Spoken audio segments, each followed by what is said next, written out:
जब जब हम उससे बात करेंगे 2005 के बाद से सिनेरियो का, कि जब जब किसी पॉलिटिकल पार्टी ने सीएम पद का चेहरा अनाउंस किया है तो उसके परिणाम क्या रहे हैं, और जब जब सीएम पद का चेहरा अनाउंस नहीं हुआ तब तब परिणाम क्या रहे, क्योंकि हरियाणा की राजनीति बहुत अलग अंदाज की है। सीएम चेहरा 2005 के बाद में जब भी अनाउंस हुआ है, वोटों की संख्या या वो कह सकते हैं वो सरकार बनाने से चूके हैं। जब जब सीएम चेहरा अनाउंस नहीं हुआ है तब तब सरकारें बनने की उस पे कगार पे पहुंची हैं और बनी भी हैं। और 2019 और 2024 का जो टाइम पीरियड था, इसमें तो दो दो तीन तीन पार्टियां का नाश हुआ है। बिल्कुल। नमस्कार, आप देख रहे हैं कनेक्टिंग हरियाणा और मैं हूं आपका दोस्त संजय ढांडा।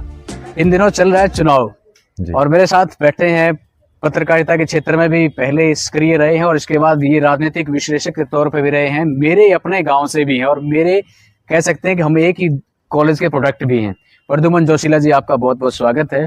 जी बहुत बहुत धन्यवाद। सभी दर्शकों को नमस्कार, राम राम। चुनाव खत्म भी हो गया, बिल्कुल। बड़ा शोरगुल रहा, टिकटों के कयास से लेकर के टिकटों के आवंटन के बाद से लेकर के कैंपेनिंग के दौरान तक का, और उसके बाद जो वोटिंग का जो टाइम पीरियड था, और काउंटिंग भी चलो हो ही जाएगी, वीडियो आज हम बढ़ा रहे हैं जी। तो इसका मतलब ये है कि अब चलेगी सीएम के पद के लिए रेस जी, यानी कि सीएम पद के लिए कौन रेस में है जी। इस बार। हालांकि कांग्रेस सीटें तो ले आएगी, मार्जिन में है जी। और बहुमत में भी आ रही है, ये भी कंफर्म है, लेकिन ये है कि भी सीएम पद का चेहरा अभी भी कांग्रेस ये कह रही है कि भी कौन होगा ये हाईकमान तय करेगा।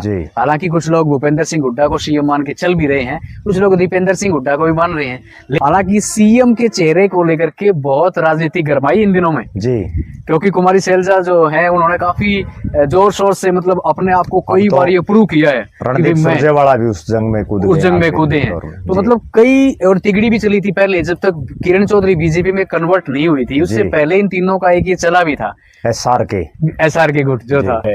जब जब हम उससे बात करेंगे 2005 के बाद से सिनेरियो का, कि जब जब किसी पॉलिटिकल पार्टी ने सीएम पद का चेहरा अनाउंस किया है तो उसके परिणाम क्या रहे हैं, और जब जब सीएम पद का चेहरा अनाउंस नहीं हुआ तब तब परिणाम क्या रहे, क्योंकि हरियाणा की राजनीति बहुत अलग अंदाज की है। सीएम चेहरा 2005 के बाद में जब भी अनाउंस हुआ है, वोटों की संख्या या वो कह सकते हैं वो सरकार बनाने से चूके हैं। जब जब सीएम चेहरा अनाउंस नहीं हुआ है तब तब सरकारें बनने की उस पे कगार पे पहुंची हैं और बनी भी है।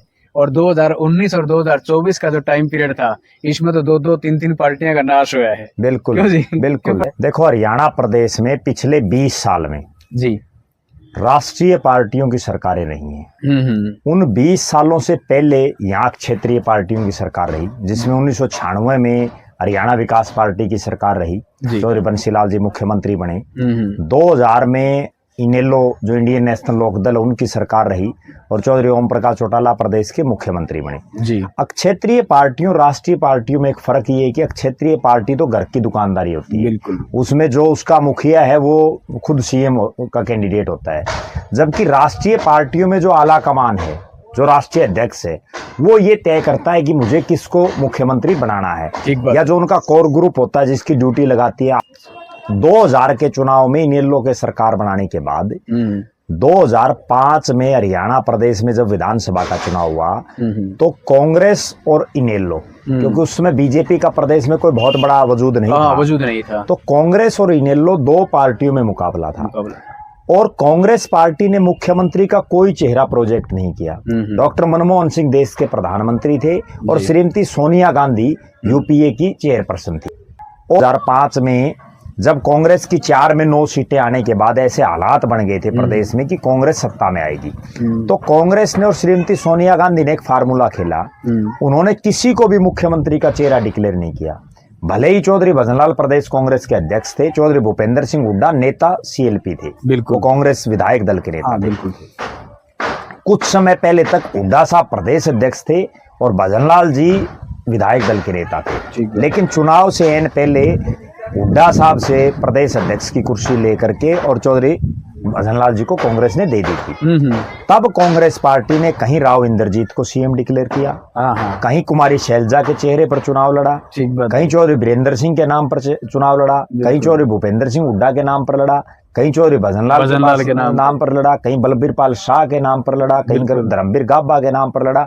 इस तरह से लगभग 10 चेहरे ऐसे थे जिनके नाम पर वो चुनाव लड़ा गया। कहीं चौधरी बंसीलाल के नाम पर भी चुनाव लड़ा गया क्योंकि चौधरी सुरेंद्र सिंह कांग्रेस में आ गए थे, कहीं ओम प्रकाश जिंदल को भी आगे किया गया। तो आखिरकार 10 चेहरों के दम पर कांग्रेस पार्टी की हवा ऐसी बनी कि उनकी 67 सीटें आई। और भजनलाल इनमें कहीं ना कहीं मुझे लगता है कि उस वक्त तक बहुत सबसे ज्यादा प्रबल भजनलाल इसलिए थे प्रबल दावेदार क्योंकि वो मुख्यमंत्री रह चुके थे, जबकि बाकी जितने नेता थे। एक खास बात मैं बताऊं डांडा साहब, जो आदमी मुख्यमंत्री बन जाता, चाहे वो एक दिन के लिए बने, ठीक बात, उसका प्रदेश में अपने आप में एक बड़ा नाम हो जाता। और चौधरी भजनलाल तो कई सालों तक रहे, केंद्र की सरकार उन्होंने चलाई, केंद्र में मंत्री वो रहे, वन पर्यावरण जैसे बड़े डिपार्टमेंटों के वो मंत्रालय रहे, मंत्री रहे, प्रदेश के अध्यक्ष रहे। तो कहीं ना कहीं उनका बड़ा नाम था और उनके मुकाबले इन तमाम चेहरों का छोटा नाम था। बिल्कुल। उसके बाद हुआ ये कि जब विधायक दल का नेता चुनने की बारी आई, चूंकि चौधरी भजनलाल प्रदेश के अध्यक्ष थे कांग्रेस के उस वक्त, तो उन्होंने सबसे ज्यादा टिकटें अपने निजी लोगों को दिलाई और उनमें से बहुत से जीते भी। उसके बाद एक ऐसा हुआ कि जो सोनिया गांधी जी हैं, जो कांग्रेस की राष्ट्रीय अध्यक्षा थी, उनके दिमाग में कहीं ना कहीं ये पहले से राष्ट्रीय नेताओं के दिमाग में चलता रहता है, लेकिन वो एक खास बात मैं बताऊं राजनीतिक नेताओं की, जो बड़े घाघ नेता होते हैं, वो हर चीज को दिमाग में रखते हैं लेकिन वो जुबान पर नहीं लाते। वो जब मौका आता है तब ऐसा गेम घुमाते हैं कि अगले को उसकी नानी याद आ जाती है। तब श्रीमती सोनिया गांधी ने ऐसा गेम घुमाया, उन्होंने चौधरी भजनलाल की बजाय रविंदर सिंह हुड्डा ने रोहतक पार्लियामेंट में चौधरी देवीलाल को 3 बार हराया। लेकिन उसके बावजूद हुड्डा साहब प्रदेश के नेता तब तक नहीं बने थे, वो केवल रोहतक तक के नेता से। लेकिन समय बदलता रहता राजनीति में। जहां तक जो अभी अपनी जो चर्चा चल रही थी उसके बाद चौधरी भजनलाल को दरकिनार करते हुए रातों रात चौधरी भूपेंद्र सिंह हुड्डा को प्रदेश का सीएम घोषित कर दिया श्रीमती सोनिया गांधी। बिल्कुल। और वो घोषित होने के बाद कई जगह बसों में आगे लगना, रोड जाम बहुत ज्यादा बदला, विशेषकर जो बिश्नोई जो समुदाय था और जो चौधरी भजनलाल के जो नजदीकी थे, बहुत नाराजगी, वो उनमें बड़ा एक रौद्र रूप दिखाई दिया। उसके बाद हुआ ये कि देखो राजनीति की एक कड़वी बात आपको दर्शकों को मैं बताऊं, जिस चौधरी भजनलाल ने 50 के आसपास लोगों को, 60 लोगों को टिकटें दिलाई, जिनमें 40 के आसपास, 50 के आसपास उनके विधायक जीते, बिल्कुल, और जब उनको सीएम का चेहरा नहीं बनाया तो केवल भजनलाल जी के साथ 2 आदमी खड़े दिखाई दिए, एक धर्मपाल मलिक और एक राकेश कंबोज, बाकी सब भाग गए। और एक चर्चा तो ये तक सुनने में आई है, हालांकि उसके हम गवाह नहीं है उस बात के, लेकिन जो राजनीतिक धर्मपाल मलिक थे गोहाना से विधायक, और जो राकेश कंबोज थे वो इंद्री से विधायक थे। हालांकि उसके बाद जब उपचुनाव हुआ तो दोनों बुरी तरह से हारे। धर्मपाल मलिक जी की तो जमानत जब्त हुई, बहुत बुरी तरह से हारे। ठीक बात। उसके बाद हुआ ये कि एक जो चर्चा सुनने में आई कि एक विधायक तो जो है आप जो पंतराड़ा जिसको हम बोलते हैं, जो पाइप होता है प्लास्टिक का, भजनलाल जी की कोठी से उस प्लास्टिक के पाइप के सारे नीचे उतर गया था ऊपर से। अच्छा। ऐसी चर्चाएं जो है राजनीतिक गलियारों में चल रही हैं। हालांकि हमने वो देखा नहीं, लेकिन ये सच्चाई हो सकती है कि एक आदमी जिसको दूसरी मंजिल पे जो था और वो विधायक क्योंकि उसको नीचे नहीं उतरने का रास्ता मिला तो वो पाइप के सारे नीचे आके हुड्डा साहब के पास चला गया। तो केवल 2 आदमी, और सबसे बड़ा ताजुब जो चौधरी भजनलाल का भतीजा चौधरी दूडाराम फतेहाबाद से जिसको टिकट दिलाने वाले भजनलाल, एमएलए बनाने वाले भजनलाल, वो दूडाराम भी उनका नहीं रहा, वो भी हुड्डा साहब के साथ चला गया। तो कहीं ना कहीं राजनीति में मतलब उगता सूरज को सलाम है, ढलते सूरज को कोई सलाम नहीं करता। अगर आप जीतते हो तो आपको पता नहीं कितने रिश्तेदार, बिना काम के भी रिश्तेदार मिल जाएंगे, और अगर आप हारते हो तो जो अपने सगे हैं ना परिवार वाले, वो भी आपके साथ नहीं रहते। उसके बाद जो अगला सीन बना, 2005 का चुनाव हो गया, चौधरी भूपेंद्र सिंह हुड्डा मुख्यमंत्री बन गए। उसके बाद 2009 का चुनाव आया, उसी कांग्रेस ने केंद्र में सरकार होने के बावजूद चौधरी भूपेंद्र सिंह हुड्डा को सीएम का फेस आगे करते हुए चुनाव लड़ा, और उस चुनाव लड़ने का नतीजा ये रहा जो हम बात कर रहे थे कि एक आदमी को फेस बनाने का। 67 से कांग्रेस 40 पर आ गई। हाँ बिल्कुल, ये बड़ा 67 से 40 पे तब आ गई जब केंद्र में उसकी सरकार थी। और दूसरी बड़ी बात, हरियाणा में विपक्ष में केवल इनेलो थी, किसी और पार्टी का कोई बहुत लंबा चौड़ा वजूद नहीं थी। बिल्कुल ठीक कह रहे हो। 2009 में एक आदमी को चेहरा घोषित किया, बड़े जो धुरंधर थे, चाहे चौधरी वीरेंद्र सिंह हो वो चुनाव हारे, बड़े बड़े धुरंधर चुनाव हार गए और परिणाम ये रहा कि कांग्रेस बैसाखियों के सहारे जो अजका के 6 विधायक में से 5 तोड़ करके चौधरी भूपेंद्र सिंह हुड्डा लाए, उनके सहारे वो सरकार उन्होंने चलाई। उसके बाद हम बात करते हैं 2014 के सीन की। 2014 में केंद्र में नरेंद्र मोदी देश के प्रधानमंत्री बने और हरियाणा में एकदम से बीजेपी का उभार हुआ।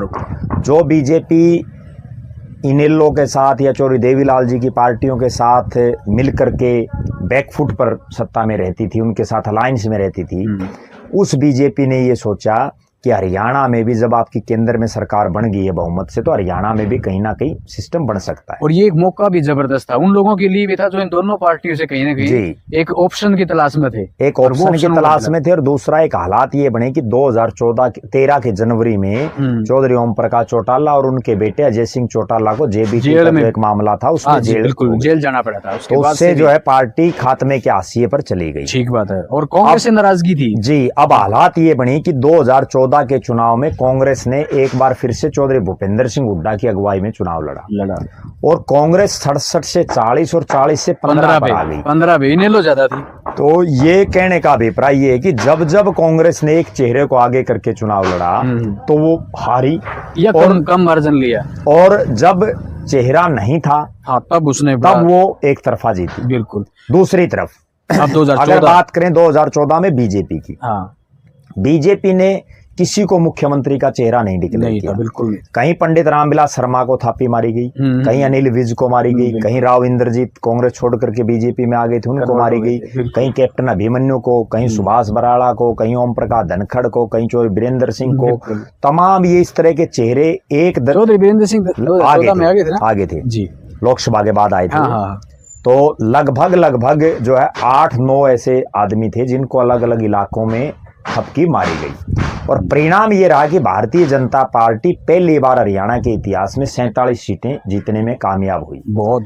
और उसके बाद हुआ ये कि जिस चेहरे मनोहर लाल खट्टर का कहीं नाम तक नहीं सुना था किसी ने, फिर जो आला कमान की जिस बात पर हम आ रहे थे, जैसे सोनिया जी ने हुड्डा साहब को बनाया, उसी तरह से बीजेपी ने, मोदी जी ने, या उस समय राजनाथ सिंह और अमित शाह की जो जोड़ी थी, उन्होंने एकाएक मनोहर लाल खट्टर को प्रदेश का मुख्यमंत्री बनाया। उससे पहले मनोहर लाल खट्टर को, मुझे लगता है कि वही बात है कि मैं ज्यादा उसका भी बताता हूँ। मनोहर लाल खट्टर जी चुनाव से 2 महीने पहले, अगस्त के आसपास की बात है, अक्टूबर में चुनाव था। हाँ जी। तो यहीं जहां हम बैठे आजाद नगर में वो आए हुए थे। शहर में आजाद नगर में एक ब्लड डोनेशन कैंप था। अच्छा। और मैं और वो बिल्कुल यूं एक साथ बैठे थे। उस वक्त आपकी उम्र काफी, उस वक्त ये मान के चलो आप कि 25-26 साल का था मैं, 26 साल का। हाँ, 26 साल की उम्र थी। वो एक मेरा मित्र है जिसने वो प्रोग्राम करवा रखा था। अच्छा।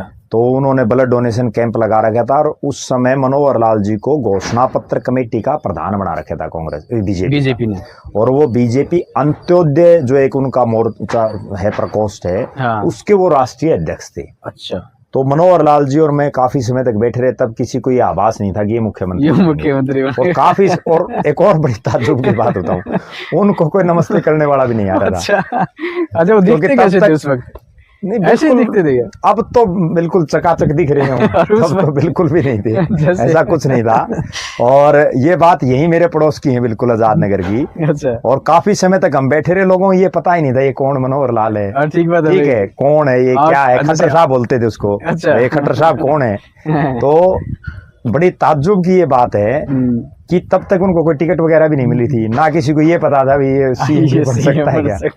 बस इतना था, बोले कोई संघ का आदमी है। अच्छा। और जो है आरएसएस का है, और करनाल से है। ना करनाल नहीं, रोहतक से था। करनाल तो बाद में इनको, निंदाना और बनियानी दोनों गांव, बनियानी जो गांव थे, तो ये रोहतक से बोला भाई कोई आरएसएस का आदमी आया हुआ है। अच्छा। तो मैं भी को बहुत ज्यादा उनसे परिचित नहीं था, मैंने उनको अपना विजिटिंग कार्ड दिया और उनसे बात करी, उनका नंबर भी लिया। उस वक्त आप पत्रकारिता में थे? हाँ, मैं उस टाइम पे मेरा खुद का अखबार था। ठीक बात है।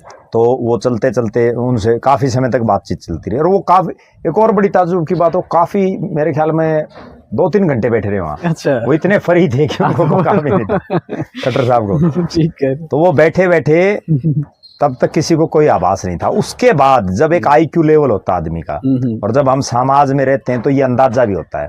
जब भारतीय जनता पार्टी की लिस्ट आई प्रत्याशियों की, तो मनोहर लाल खट्टर जी को जो रोहतक में थे उनको करनाल से टिकट दे दी गई। अच्छा। उसी समय मुझे ये आभास हो गया था कि इस आदमी को मुख्यमंत्री बनाया जा सकता है, क्योंकि किसी आदमी को जिसका जिला रोहतक, जिसका करनाल से कोई लेना देना नहीं, जिसका कोई वहां सिस्टम नहीं, और उसको एकाएक अगर करनाल जैसी सीट पर चुनावी मैदान में उतारा गया है तो कहीं ना कहीं ये मोदी की कोई ना कोई रणनीति है। बिल्कुल मेरे तो उसी समय दिमाग में था, लेकिन तब तक यूं था कि पता नहीं बीजेपी बहुमत में आएगी, क्या होगा, कौन सीएम बनेगा।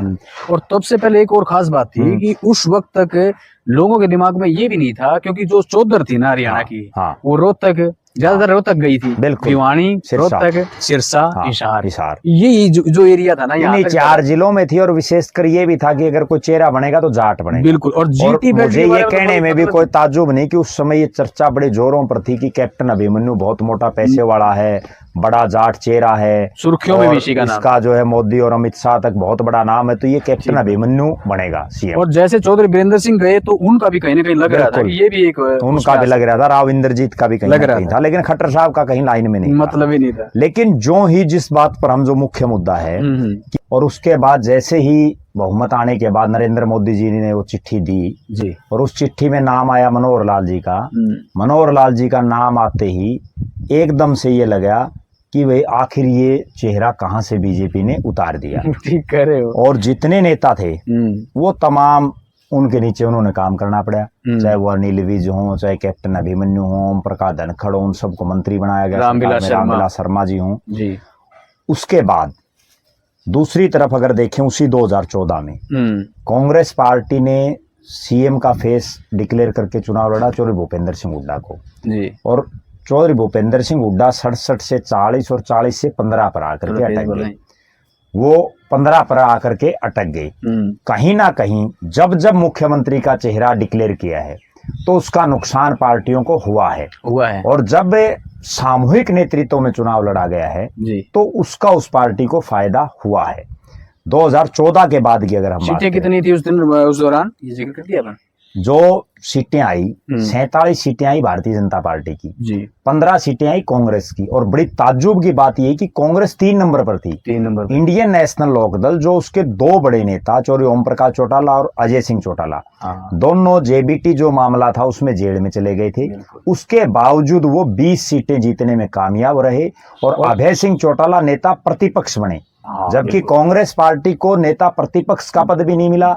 और उस हालात में किरण चौधरी को कांग्रेस विधायक दल का नेता बनाया गया। वो केवल जो है कांग्रेस विधायक दल की नेता बन पाई। ठीक बात है। इसके बाद 2014 का चुनाव हो गया। 2019 की अगर हम बात करें, 19 में भारतीय जनता पार्टी ने एक बार फिर से मनोहर लाल खट्टर जी पर दांव खेलते हुए उनको आगे करके चुनाव लड़ा। और नतीजा ये रहा कि भारतीय जनता पार्टी 47 से 40 पर 40 पे आई। और उनको सीएम डिक्लेयर करने से जितने बड़े चेहरे थे, रामविलास शर्मा चुनाव हार गए, कैप्टन अभिमन्यु चुनाव हार गए, ओम प्रकाश धनखड़ चुनाव हार गए, सुभाष बराड़ा चुनाव हार गए, चौधरी वीरेंद्र सिंह की धर्मपत्नी चुनाव हार गई, केवल एक आदमी जीता अनिल विज। बिल्कुल। उसके अलावा सारे हार गए। हाँ बिल्कुल। और मनोहर लाल खट्टर जी 47 से 75 पार के नारे के चलते 40 पर आकर के अटक गए। जेजेपी के साथ अलायंस करके, निर्दलियों के साथ अलायंस करके वो सरकार, टूटी फूटी सरकार चलाने पड़ी उनको। बिल्कुल। उसी दौरान 2019 के चुनाव में कांग्रेस ने किसी को सीएम का चेहरा डिक्लेयर नहीं किया, सामूहिक नेतृत्व में चुनाव लड़ा। और परिणाम ये रहा कि कांग्रेस पार्टी 15 से 31 पर चली गई, जो बहुत बड़ी बात है, डबल से ज्यादा हो गया उनके जी। 2019 के चुनाव के बाद जब 24 में आई, लोकसभा चुनाव से एन पहले विभिन्न प्रकार की जो रिपोर्ट्स आई, उसके माध्यम से ऐसा लगा कि मनोहर लाल जी तीसरी बार हरियाणा में सरकार नहीं बनवा सकते बीजेपी की जी। उनको हटा करके एकाएक नायब सिंह सैनी को प्रदेश का मुख्यमंत्री बनाया गया। लोकसभा चुनाव से एन पहले वो एक बैकवर्ड का कार्ड खेला गया कि किसी तरह से जो है बैकवर्ड हमें वोट डाल दे। उसके बाद परिणाम ये रहा कि लोकसभा चुनाव में हालांकि उसका कहीं ना कहीं बीजेपी को फायदा भी हुआ, मैं जो मान रहा हूँ। और वो फायदा ये हुआ बीजेपी को, जिस मनोहर लाल खट्टर के खिलाफ लोग दिखाई दे रहे थे जी, उसके बावजूद नायब सैनी को सीएम डिक्लेयर करने से 5 सीटें बीजेपी जीतने में कामयाब हो गई। वरना तो हरियाणा में ये हालात थी कि बीजेपी के प्रत्याशियों को लोग गांव में नहीं घुसने दे रहे थे। लोकसभा चुनाव में उनके बायकॉट किए जा रहे थे, उनकी जनसभाओं में किलकम किलका हा हुल्ला हो रहा था और ऐसा लग रहा था कि बीजेपी हारेगी बुरी तरह से। लेकिन 2 सीटों को छोड़ करके सिरसा और रोहतक 3 सीटों पर बीजेपी बहुत कम मार्जिन से हारी, जिसमें चाहे हम सोनीपत की बात कर लें, चाहे हम अम्बाड़ा की बात कर लें और चाहे हिसार की बात कर लें, और 5 सीटों पर वो जीत गई और कुल मिलाकर के यहाँ सम्मानजनक रही उनकी हालात। ठीक बात। उसके बाद 2024 में लोकसभा के बाद विधानसभा चुनाव की जब बारी आई तो भारतीय जनता पार्टी ने, जो उनके दूसरे सबसे बड़े नेता हैं अमित शाह, उन्होंने पंचकुला में, मैं ये मानता हूं कि उनकी जिंदगी की एक बहुत बड़ी राजनीतिक भूल, मैं उसको कहूंगा हरियाणा के लिहाज से, हालांकि उनको राजनीति का चाणक्य कहा जाता है, लेकिन गलती किसी से भी हो सकती है। गलती और भूल किसी से भी हो सकती है। वो भूल उनकी ये रही कि उन्होंने पंचकुला में जो विस्तारित प्रदेश कार्यकारिणी की मीटिंग थी, जिसमें हजारों लोगों को प्रदेश से बुलाया गया था और वहां तमाम बड़े नेता, बड़े मंत्री, पार्टी के तमाम सरदारी वहां थी, वहां नायब सिंह सैनी को उन्होंने मुख्यमंत्री का चेहरा घोषित कर दिया। ठीक बात। और मैं वहां देख रहा था जब उन्होंने घोषित किया तो तमाम बड़े जो चेहरे थे, जो अपने आप में मुख्यमंत्री बनकर के रात को सो रहे थे, उन सभी के चेहरे उतर गए। उसका एक कारण क्या था कि चाहे राव इंद्रजीत हों, वो अपने इलाके अहिरवाड़ में मुख्यमंत्री बनने के सपने लोगों को दिखाते हैं, चाहे अनिल विज हों, रामविलास शर्मा हो, कैप्टन अभिमन्यु हो, धनखड़ साहब तो जो है उनका तो एक बयान और वो 24 घंटे में उनकी 2 नंबर वाली कुर्सी भी चली गई। अच्छा। दर्शकों को ये ध्यान होगा, बादड़ी में जब वो प्रदेश बीजेपी के अध्यक्ष थे तो उन्होंने एक कार्यक्रम किया। अच्छा। और उस कार्यक्रम में उन्होंने अपने जो कार्यकर्ता थे उनको ये कहा कि आज मेरे पास 2 नंबर वाली कुर्सी है, दूसरी कुर्सी। अच्छा। और ये आप ऐसा काम करो कि मैं 1 नंबर वाली पर चला जाऊं। उसका कहने का मतलब सीधा यही मुख्यमंत्री की कुर्सी। बिल्कुल। क्योंकि प्रदेश अध्यक्ष की मुख्यमंत्री के साथ कुर्सी लगती है। ठीक बात। अगले दिन वो 1 नंबर वाली तो छोड़ो, 2 नंबर वाली भी नहीं रही। बिल्कुल नहीं, वो भी चली गई। और आज हालात ये है कि वो चुनाव बुरी तरह से हार रहे हैं। बिल्कुल। एक बार फिर से। ठीक बात है। उसके बाद जब उन्होंने सीएम का फेस उनको डिक्लेयर किया, हालात ये बनी कि बहुत से लोगों को ये उम्मीदें थी बीजेपी में कि जिस तरह से मोदी जी ने नायब सैनी को सीएम डिक्लेयर किया है, हो सकता आप में से किसी की लॉटरी लग जाए जी।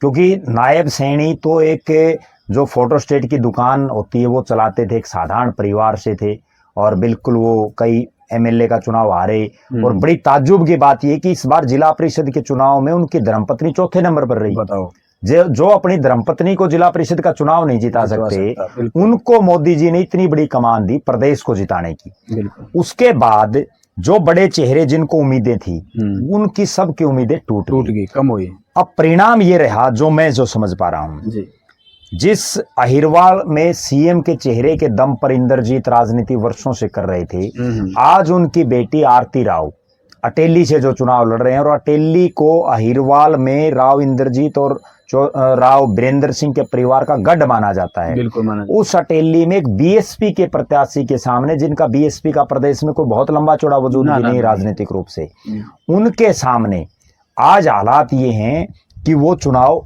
बड़ा फंसा हुआ है, टफ इलेक्शन है। और वो इसी कारण है कि राव इंद्रजीत को मुख्यमंत्री का फेस नहीं बनाया गया। उन्होंने अब वो इस फेस ये नाराजगी कई बार जाहिर भी करी है। जी बिल्कुल। ये नाराजगी धर्मवीर सिंह ने भी जाहिर करी है बनने के बाद में। जी। ये नाराजगी साफ तौर पे उन्होंने कई मंचों से ये बात कही है कि भाई इस प्रकार से जो चीजें हैं वो ठीक नहीं है। उनकी कहने की मजबूरी है, क्योंकि जिस चीज के लिए वो इतने सालों से संघर्ष कर रहे हैं, बिल्कुल, जिस मुख्य, वरना एक खास बात बताता हूं मैं दर्शकों को, राव इंद्रजीत सिंह 2 अलग अलग लोकसभाओं से एमपी रहे, महेंद्रगढ़ से रहे, परिसीमन के बाद वो गुड़गांव चले गए। वो राव इंद्रजीत सिंह 2004 में भी डॉक्टर मनमोहन सिंह की सरकार में राज्य मंत्री थे, 2009 में भी वो राज्य मंत्री थे, 2014 में जब उन्होंने मुख्यमंत्री ना बनाने के चक्कर में चलते कांग्रेस को छोड़ करके बीजेपी में आए मुख्यमंत्री बनने की हैसियत के चलते, और उसके बाद उनको मुख्यमंत्री छोड़िए वही राज्य मंत्री फिर बना दिया गया मोदी जी की कैबिनेट में। 2019 में उनको फिर राज्य मंत्री बना दिया गया, 2024 में फिर राज्य मंत्री बना दिया गया।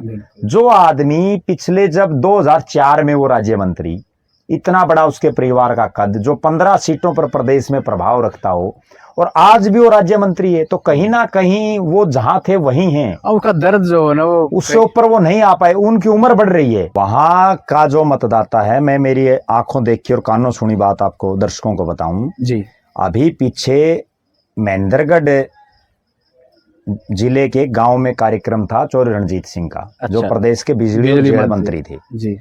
तो उस गांव में मैं भी वहीं था मौके पर, और रणजीत सिंह का उस गांव से ये लगाव था जब चौधरी देवीलाल ने न्याय युद्ध लड़ा तो उस समय उस गांव में रुके थे चौधरी देवीलाल भी और रणजीत सिंह भी। अच्छा। और उस इलाके को चौधरी रणजीत सिंह उस समय देख रहे थे क्योंकि उस समय चौटाला परिवार सारा इकट्ठा था जी।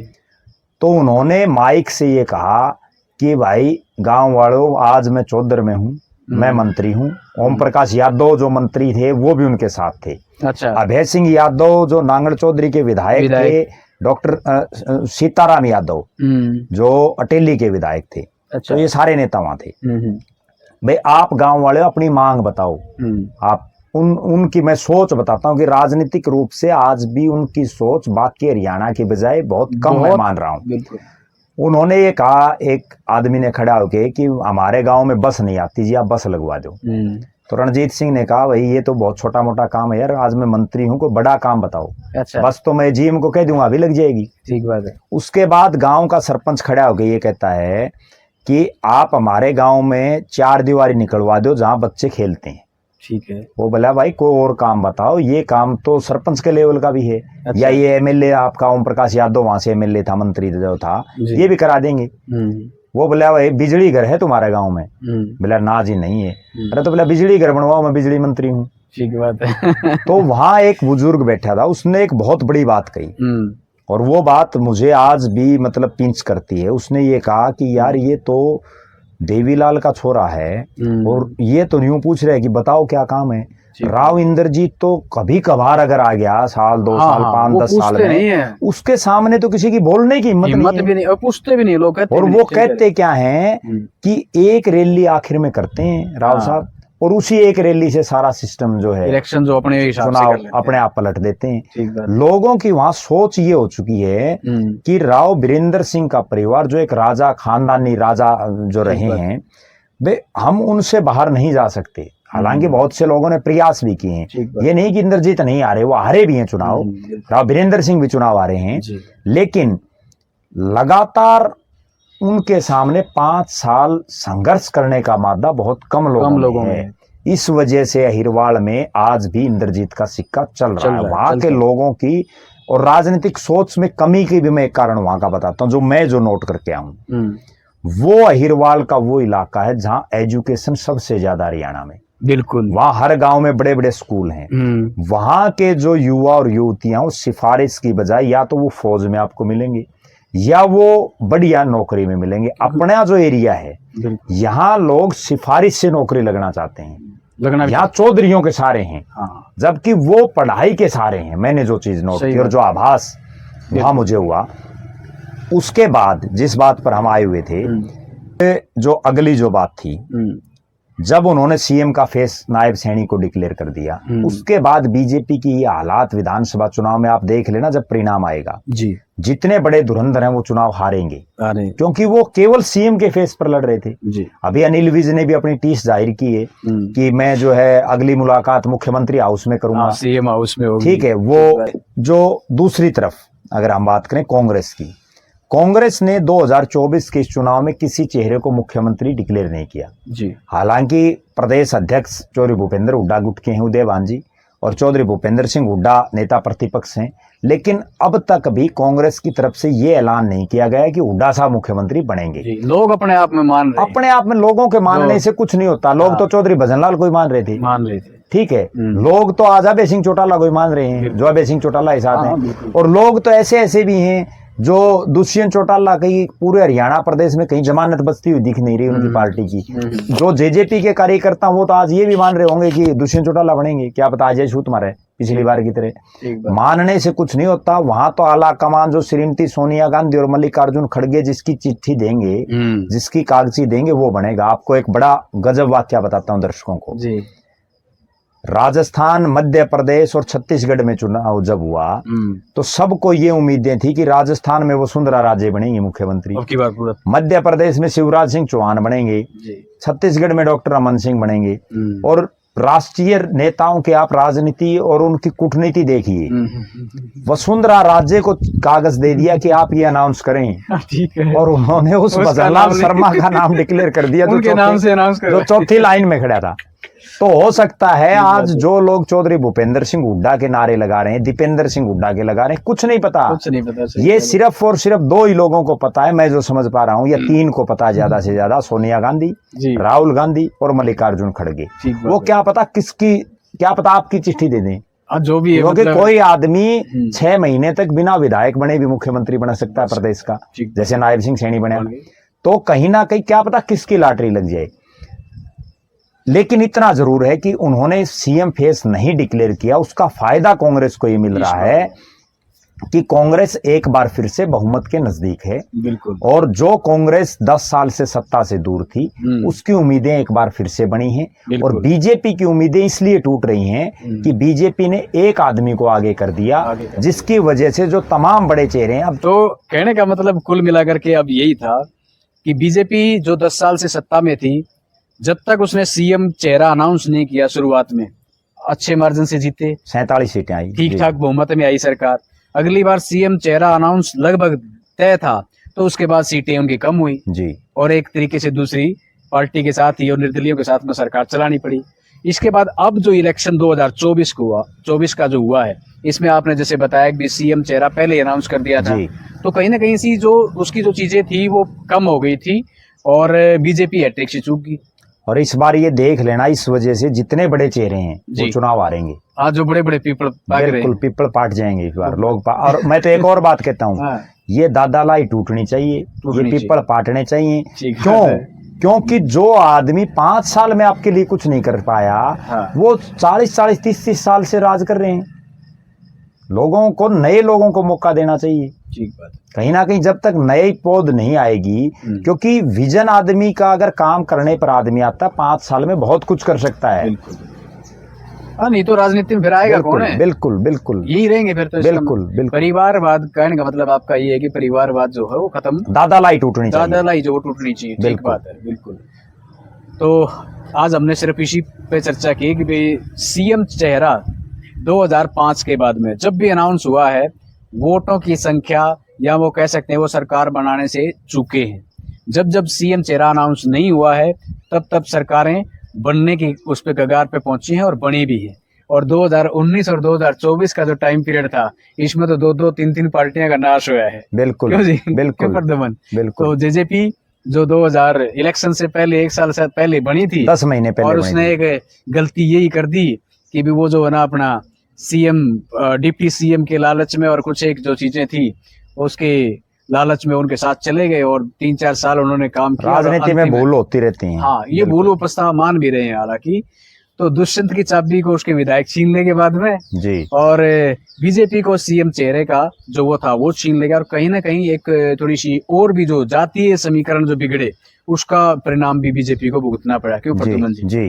तो आज की चर्चा के लिए इतना ही। आप कमेंट करके जरूर बताएं कि आप किस प्रकार से इन राजनीतिक परिदृश्यों को, राजनीतिक जो हमारे जो आकलन होते हैं उनके बारे में कैसा सोचते हैं। आपके कमेंट्स जो है ना बड़ी मदद करते हैं हमें चीज़ों को समझने में। और फिर मिलेंगे एक नई वीडियो के साथ में, तब तक के लिए सभी साथियों को नमस्कार।